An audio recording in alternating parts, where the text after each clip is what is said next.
Epic আধার ration card 3 পরিচয়পত্র দেখিয়েই voter তালিকায় নাম তোলা বা রাখা যাবে।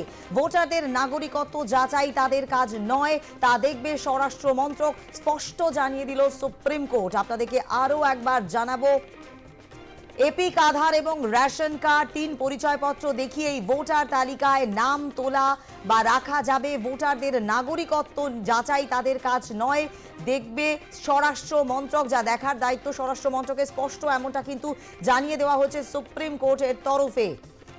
বিহারের ভোটার তালিকায় সংশোধন নিয়ে একাধিক মামলা দায়ের হয়েছিল সুপ্রিম কোর্ট এবং বৃহস্পতিবার সেগুলোই একত্র করে শুনানি শুরু হয় বিচারপতি সুধাংশু ধুলিয়া এবং বিচারপতি জয় মাল্য বাগচির বেঞ্চে। এবং তারপর জানিয়ে দেওয়া হয় এপিক আধার এবং রেশন কার্ড 3 পরিচয়পত্র দেখিয়ে ভোটার তালিকায় নাম তোলা বা রাখা যাবে। আরো বিস্তারিত বিষয় নিয়ে কথা বলবো, নিউজ রুম থেকে সরাসরি রয়েছে আমাদের প্রতিনিধি সুচারু মিত্র। সুচারু, এই মুহূর্তের কি আপডেট রয়েছে, কি জানা যাচ্ছে, বিস্তারিতভাবে জানতে চাই। দেখো, এপিক আধার এবং রেশন কার্ড, এই যে বিষয়টা নিয়ে এই মুহূর্তে বিতর্ক তুঙ্গে এবং 3 পরিচয়পত্র যে দেখানো নিয়ে জানিয়ে কিন্তু ইতিমধ্যেই বলা হয়েছে যে এই নাগরিকত্বের বিষয়টি কিন্তু কেন্দ্রীয় স্বরাষ্ট্র মন্ত্রকের নিয়ন্ত্রণাধীন এবং স্পষ্টভাবে জানিয়ে দিল কোর্ট। সুপ্রিম কোর্টে একাধিক মামলা হচ্ছিল, একাধিক বিতর্ক তৈরি হচ্ছিল, সেই বিতর্কের অবসান কোর্ট ঘটিয়ে দিল এবং ভোটারদের নাগরিকত্ব যাচাই করা সেটা কিন্তু কেন্দ্রীয় স্বরাষ্ট্র মন্ত্রকের দায়িত্বের মধ্যে পড়ে, স্পষ্ট জানিয়ে দিয়েছে সুপ্রিম কোর্ট। দেখো, কোনো সংশ্লিষ্ট রাজ্যের ল অ্যান্ড অর্ডার সিচুয়েশন সেখানকার সংশ্লিষ্ট রাজ্য সরকার বা পুলিশ প্রশাসন সংগ্রহ করে এবং সেই আইন শৃঙ্খলা পরিস্থিতি কী রয়েছে সেই রিপোর্ট পৌঁছে যায় কেন্দ্রীয় স্বরাষ্ট্রমন্ত্রীর কাছে। ভারতে অঙ্গরাজ্য বা রাজ্য যা রয়েছে তার সমস্ত রিপোর্ট, তার সমস্ত আইন শৃঙ্খলা রিপোর্ট পৌঁছয় কেন্দ্রীয় স্বরাষ্ট্রমন্ত্রকের কাছে। ফলে সুপ্রিম কোর্টের এই পর্যবেক্ষণ অত্যন্ত গুরুত্বপূর্ণ। তারা খুব ভাবনা চিন্তা করেই এই কথা বলেছেন যে ভোটারদের নাগরিকত্বের বিষয়টি অত্যন্তভাবে সুনিশ্চিত করার দায়িত্ব কেন্দ্রীয় স্বরাষ্ট্রমন্ত্রকের। কারণ স্বরাষ্ট্রমন্ত্রকই গোটা বিষয়টাকে দেখবে।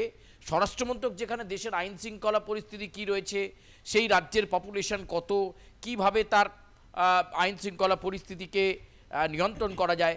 যদিও রাজ্যের হাতে স্বতন্ত্র ক্ষমতা থাকে, কিন্তু অধিকাংশ ক্ষেত্রেই তুমি দেখবে কোনো আপৎকালীন পরিস্থিতি হলে কেন্দ্রীয় স্বরাষ্ট্রমন্ত্রক রাজ্যের কাছ থেকে রিপোর্ট চায় যে সেখানকার ল অ্যান্ড অর্ডার সিচুয়েশন বা আইন শৃঙ্খলা পরিস্থিতি কী রয়েছে।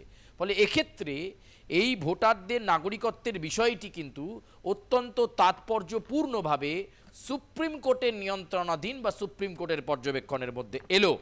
এপিক আধার এবং রেশন কার্ডের বিষয়টিকে ইতিমধ্যেই সুনিশ্চিত করা হলো। এই 3 পরিচয়পত্র দেখিয়ে, 3টে পরিচয়পত্র দেখিয়েই তালিকাতে নাম তোলা যাবে এবং নির্বাচন কমিশনকেও কিন্তু একটা বার্তা সুপ্রিম কোর্ট এই মুহূর্তে দিয়ে দিল। এবং সুপ্রিম কোর্টের এই দৃষ্টান্তমূলক পর্যবেক্ষণ আগামীতে কোনো বিতর্ক তৈরি করে কিনা সেটার দিকে নজর রাখতে হবে। তবে পর্যবেক্ষণ আদালতের অত্যন্ত দৃষ্টান্তমূলক, একথা বলা যায়।